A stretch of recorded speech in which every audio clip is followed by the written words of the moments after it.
It really costs to make ends meet here in San Diego. We know it's a lot, and a new study by the United Way of California reveals that the actual cost to meet just the basic needs is vastly higher than what the federal government has determined. CBS8's Richard Allen is here with more on the real cost and which San Diegans are struggling the most. Richard? And Steffi and Carlo, that's right. This new report takes a close look at the true price we pay here in San Diego for everything from housing to food to childcare to transportation.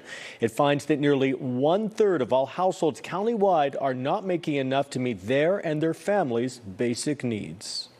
I think everybody's struggling here. It's really expensive. For many San Diegans, especially those with kids, that struggle to stay financially afloat can be intense. I moved out here thinking things were going to be, nice, settled, but nope. Should have did a little more research. The United Way of California has done the research, releasing this new study on the true cost of making ends meet here in the Golden State. In San Diego County, for instance, it finds that a family of 4 with 2 working adults, a preschooler, and a school-aged child, it takes just over $116,000 a year to cover the most essential expenses. And most of these families are really making around $67,000. Nancy Sasaki is president and CEO of the United Way of San Diego County. They're almost $50,000 short of what it really takes to be able to survive and barely thrive in San Diego County. Nearly 1/2 of local families with children under age 6 are not making enough to cover their expenses, according to this report. And regardless of ethnicity, single mothers are the most likely to struggle. About 70% of them, or 41,000 households of single moms, are not making enough to survive in San Diego County. It's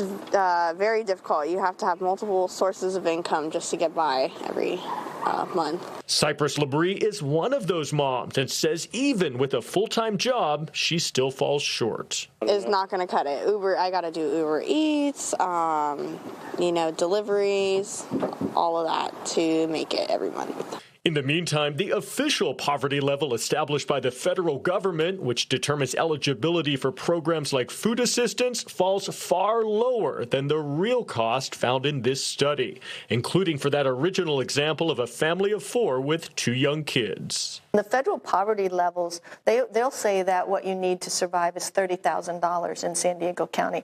I don't know how anybody survives in this county on $30,000. Ours says $116,000. That's a huge gap. It's a pricey place to live, but I guess we pay for the sunshine.